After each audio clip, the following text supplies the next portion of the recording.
Hi friends, అందరూ ఎలా ఉన్నారు? బాగున్నారా? మేము బాగున్నామండి. మీరు ఎలా ఉన్నారో కామెంట్ సెక్షన్లో కామెంట్ చేయండి. Welcome back to my channel Jyothi family diary. ఈరోజైతే ఒక హెల్దీ రొటీన్తో పాటు టేస్టీ అలాగే హెల్దీ రెసిపీస్ అయితే మీతో షేర్ చేస్తాను. ఈ రెసిపీస్ అయితే మనం వెయిట్ లాస్లో కూడా చేసుకోవచ్చు. మార్నింగ్ లేవగానే హాట్ వాటర్ కోసం అయితే స్టవ్ మీద అయితే వాటర్ పెట్టేసుకున్నాను. ఇక్కడ వచ్చేసి బ్రేక్ఫాస్ట్ కోసం బనానాస్తో టిక్కీస్ చేద్దాం అనుకుంటున్నా. అందుకోసమే కుక్కర్లో అయితే 2 అరటికాయలను అయితే కట్ చేసి వేసుకున్నా. అలాగే పావు స్పూన్ అయితే గల్లులుప్పు వేసుకున్నాను. నేనైతే హిమాలయన్ రాక్ సాల్ట్ వాడాను. మీరైతే నార్మల్ సాల్ట్ అయినా వాడుకోవచ్చు. అలాగే కొన్ని వాటర్ పోసుకొని ఒక 3-4 విజిల్స్ పెట్టేస్తే అరటికాయలు అయితే మనకు మెత్తగా ఉడికిపోతాయి. ఇక వాటర్ కూడా కాగిపోతే ఫ్లాస్కోలో పోసి డైనింగ్ టేబుల్ మీద అయితే పెట్టేశాను. మార్నింగ్ డ్రింక్ అయితే వామ్ వాటర్ అయితే చేసుకుంటున్నాను. ఇంతకుముందు వీడియోస్లో వామ్ వాటర్ ఎలా చేయాలో కూడా మీతో షేర్ చేశాను కదా. ఎవరైనా చూడకపోతే తప్పకుండా చూడండి. మార్నింగ్ వామ్ వాటర్ తీసుకుంటే మనకి ఏమైనా గ్యాస్ ట్రబుల్ ఇష్యూస్ ఉన్నా, డైజెషన్ ప్రాబ్లమ్స్ ఉన్నా, కాన్స్టిపేషన్ ఇష్యూస్ ఉన్నా కానీ తగ్గిపోతాయి. ఇక్కడ వచ్చేసి మా వారికి, నాకు, మా పాపకైతే వామ్ వాటర్ అయితే సర్వ్ చేసుకుంటున్నాను. మా కన్నా అయితే ఇప్పుడే లేచాడు, చిన్నోడు కదా. ఇంకా అయితే వాడికైతే వామ్ వాటర్ ఇలాంటివి అయితే ఇవ్వట్లేదు. మార్నింగ్ హాట్ వాటర్ అయితే కంపల్సరీగా అయితే ఒక గ్లాస్ అయితే ఇస్తాను.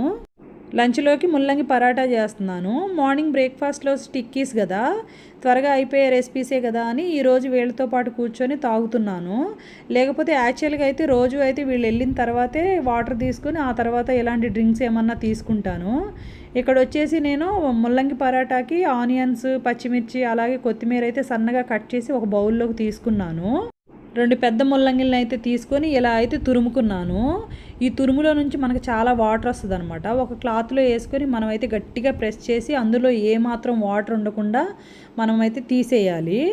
అప్పుడే మనకు పరాటాస్ బాగా వస్తాయి. లేకపోతే కనుక ఇదే వాటర్ ఆ గోధుమ పిండిలో కూడా కలిసిపోయి మనకైతే పరాటాస్ అయితే లూజ్ అవుతాయి అన్నమాట. ఏమాత్రం అయితే అసలు ఒక చుక్క కూడా వాటర్ ఉండకుండా మనం గట్టిగా ప్రెస్ చేసి ఇలా పొడిగా తీసుకోవాలి. అలాగే పొడిగా చేసుకొని ఆ బౌల్లో వేసుకున్నాను. ఇందులోనే ఒక పావు స్పూన్ సాల్ట్, ఒక పావు స్పూన్ అయితే కారం వేసుకున్నాను, ఒక పావు స్పూన్ ధనియాల పొడి, అలాగే ఒక పావు స్పూన్ అయితే జీలకర్ర పొడి వేసుకున్నాను. ఇందులోనే కొంచెం చాట్ మసాలా వేసుకున్నాను. టేస్ట్ బాగుంటుంది. కంపల్సరీగా చాట్ మసాలాను మిక్స్ చేయకండి. ఇక ఇదైతే బాగా మిక్స్ చేసుకోవాలి. బాగా మిక్స్ చేసుకొని అది పక్కన పెట్టేసుకున్నాను. ఇక ఇది ఇక్కడ వచ్చేసేసి టిక్కీస్ కోసం అయితే అలాగే ఒక 2 ఆనియన్స్ సన్నగా కట్ చేసి, కొత్తిమీర కూడా సన్నగా కట్ చేసుకొని, 2 పచ్చిమిర్చిని కూడా సన్నగా కట్ చేసుకున్నాను. ఇక బాయిల్ చేసుకున్నాను కదా. ఇక అరటికాయలను అయితే మెత్తగా ప్రెస్ చేసి ఈ పొటాటో స్మాషర్ ఉంటుంది కదా, దాంతో మనం ప్రెస్ చేసి తీసుకోవాలి.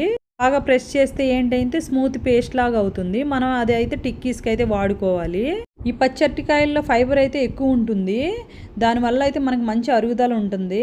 ఫైబర్ అయినా ప్రోటీన్ అయినా మన పర్ డేలో అయితే ఎక్కువగా ప్రతి ఒక్క మీల్లో మనం అయితే ఉండేటట్టు చూసుకోవాలి. ఈ పచ్చటికాయలు అయితే బాడీ కొలెస్ట్రాల్ కూడా తగ్గిస్తాయి. ఈ ఆనియన్స్ని, కొత్తిమీరని, పచ్చిమిర్చిని చాపర్లో వేసి బరకగా తీసుకోవచ్చు. అలాగే ఇందులో నేను 2 టేబుల్ స్పూన్లు అయితే శనగపిండి వేసుకున్నాను. శనగపిండిలో ప్రోటీన్ ఎక్కువ ఉంటుంది కదా. అలాగే పావు స్పూన్ పసుపు, హాఫ్ స్పూన్ సాల్ట్, ఒక పావు స్పూన్ కారం వేసుకున్నాను. ఒక ఫుల్ టీ స్పూన్ అయితే నువ్వులు వేసుకున్నాను. అలాగే పావు స్పూన్ అయితే వామ్ వేసుకున్నాను. పావు స్పూన్ అయితే ధనియాల పొడి వేసుకున్నాను. ఇవన్నీ వేసుకొని బాగా కలుపుకోవాలి. ఇక వీటిని అయితే మనం వడలు ఎలా ఒత్తుకుంటామో ఆ వడల్లాగా ఒత్తుకోవాలన్నమాట. ఎవరికైనా గ్యాస్ ట్రబుల్ ఇష్యూస్ ఉంటే శనగపిండికి బదులు బియ్యం పిండి అయినా వాడుకోవచ్చు.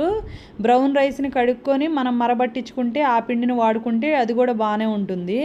మళ్ళీ లేకపోతే ఇందులో పల్లీలు కూడా మిక్సీ బట్టి అయినా తీసుకోవచ్చు.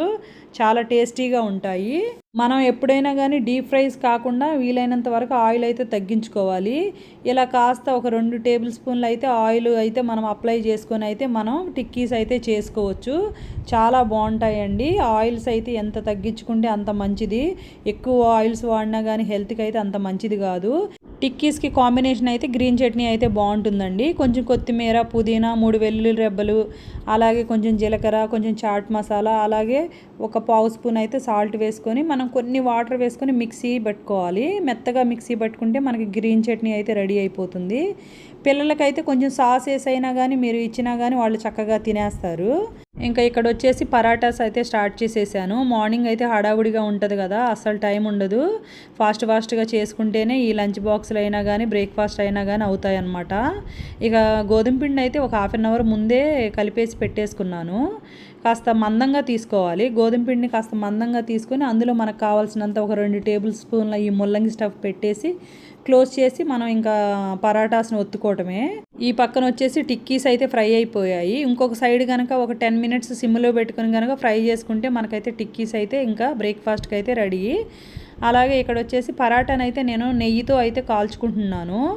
బటర్తో అయినా కాల్చుకోవచ్చు, బాగుంటుంది. ఇక ఈ బటరు నెయ్యి లేకపోతే కనుక ఇంట్లో ఆయిల్తోనైనా చేసుకుంటే చాలా టేస్టీగా ఉంటుంది. వేడివేడిగా అయితే ఇంకా టేస్టీగా ఉంటుంది. పిల్లలకైతే ఇలా వెజిటేబుల్స్ కానీ ఆకుకూరలు కానీ తినని వాళ్ళకి ఈ విధంగా కనుక మీరు చేసి పెడితే కనుక వాళ్ళు కూడా ఇష్టంగా తింటారు. నెయ్యితో కాలిస్తే చాలా రుచిగా ఉంటాయి కాబట్టి వాళ్ళకైతే బాగా నచ్చుతుంది.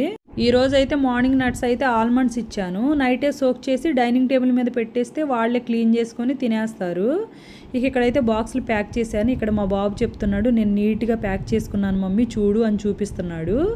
మీరు కూడా ఒక కామెంట్ చేయండి, వాడు కూడా హ్యాపీగా ఫీల్ అవుతాడు.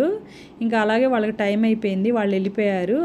ఈ రోజుకి ఇంతే ఫ్రెండ్స్. నా ఛానల్ని సబ్స్క్రైబ్ చేసుకొని నన్ను సపోర్ట్ చేసిన ప్రతి ఒక్కరికి చాలా థ్యాంక్స్ అండి.